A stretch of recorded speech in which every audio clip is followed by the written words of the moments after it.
The storm had been raging for hours. The kind of storm that turned the sky into a violent shade of black, tearing tree branches loose and leaving the road slick and nearly impossible to drive on. Cars skidded, power lines shook, and even the most confident drivers found themselves second-guessing every turn. In a small suburban town outside Chicago, Jacob Hayes tightened his grip on the steering wheel of his old pickup truck as the rain pounded like 1,000 tiny fists against the windshield. He wasn't out for himself. He rarely drove in storms this bad. But his 9-year-old daughter, Lily, had been sick all week, and he'd just returned from the pharmacy with medicine she desperately needed. Every decision Jacob made circled back to her. He was a single dad, had been for the last 6 years. His wife, Angela, had passed away when Lily was just 3, and from that moment on, Jacob's life had been about survival, sacrifice, and somehow trying to be both father and mother at once. He worked construction jobs during the day, repaired old furniture at night, and despite the struggle, never once let his daughter feel like she lacked love. As his truck crawled up the narrow, winding road leading to his modest home at the edge of town, Jacob's headlights caught a sleek black car stranded on the shoulder. Its hazard lights blinked frantically through the storm, but the driver's side door was open, and no one was inside. Frowning, Jacob slowed, peering through the rain. A figure was trying to wrestle with the trunk in the howling wind. At first glance, it looked like a woman, her frame elegant but clearly struggling against the force of the storm. She was drenched, her hair plastered to her face, her expensive-looking coat clinging to her. Jacob pulled over instinctively. He knew most people would keep driving. Stopping in weather like this wasn't safe. But something inside him refused to leave someone helpless. He rolled the window down and shouted, "Hey, you okay out here?" The woman turned sharply, startled, and for a split second Jacob saw her face in the flicker of his headlights. Sharp features, eyes wide with worry, and a kind of fragile determination that reminded him of someone used to being in control but now cornered. "My car died," she shouted back, her voice trembling. "And I can't get it to start again." Jacob didn't hesitate. "You can't stay out here. It's not safe. Come on, I'll give you a ride." The woman hesitated, and Jacob could almost see the debate in her eyes. Strangers, late at night, in the middle of a storm.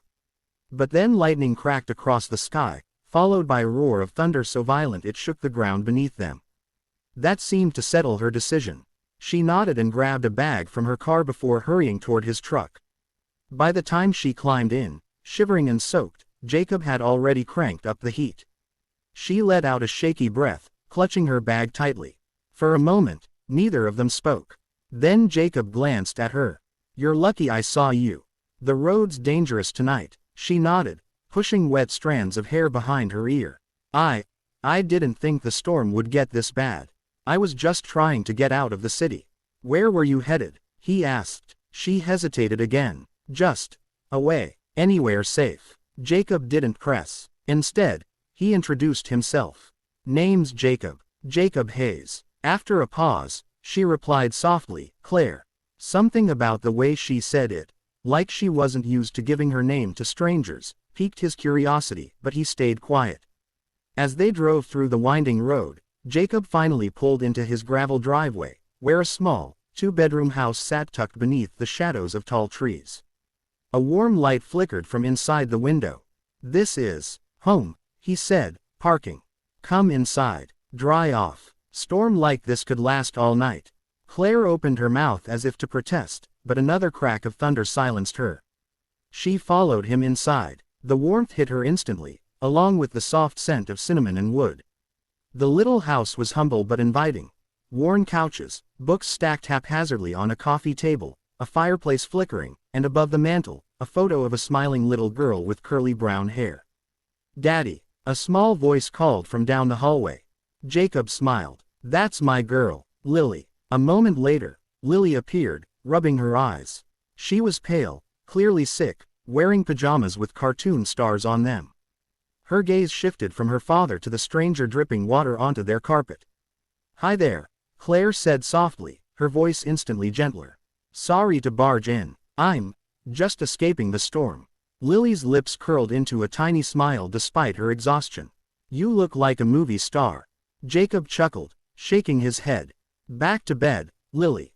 I've got your medicine. But Lily lingered, her gaze locked on Claire with an odd kind of curiosity, before she finally padded back to her room. Claire stood awkwardly, her designer shoes leaving wet marks on the wooden floor. I don't want to intrude. You're not, Jacob interrupted. You'd be in trouble if you stayed out there. I'll grab you a towel and some dry clothes. Minutes later, Claire was wrapped in one of Jacob's old flannel shirts, far too big for her but warm. She sat near the fire, watching Jacob move around the kitchen as he poured medicine into a spoon for Lily. The tenderness in his actions, the way he stroked his daughter's hair, the soft words he used, hit her unexpectedly hard. She wasn't used to men like this. Because Claire wasn't just any woman. She was Claire Donovan, CEO of Donovan Enterprises, one of the largest real estate firms in the Midwest. She was a single mother too, though no one in the world knew. Her 6-year-old son, Ethan, was back in the city with her sister for the night. Claire's life was a constant battle between empire building and motherhood, between power and love.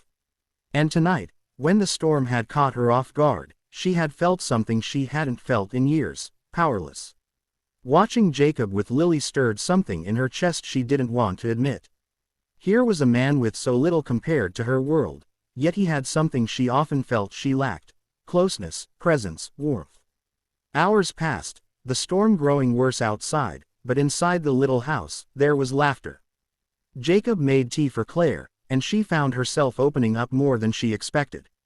She told him about Ethan, without mentioning her wealth or position. She told him about the challenges of raising a child alone, and Jacob listened without judgment. He shared his own struggles, the nights he'd gone without so Lily could eat, the loneliness that clawed at him sometimes, but always with a quiet dignity that humbled her. By midnight, Lily had fallen asleep on the couch, her head resting in Claire's lap. Jacob glanced over and saw the sight: his daughter peacefully snuggled against this stranger who seemed to fit, oddly, into their little home. Something stirred inside him, something he hadn't let himself feel in years. What neither of them knew was that this storm was just the beginning. The next days would unravel truths neither expected: Claire's hidden identity as one of the most powerful women in the city, Jacob's unshakable integrity that would challenge her world, and a connection that neither storms nor secrets could erase. Because sometimes the most shocking thing wasn't the storm itself, but the shelter two people found in each other's hearts when they least expected it.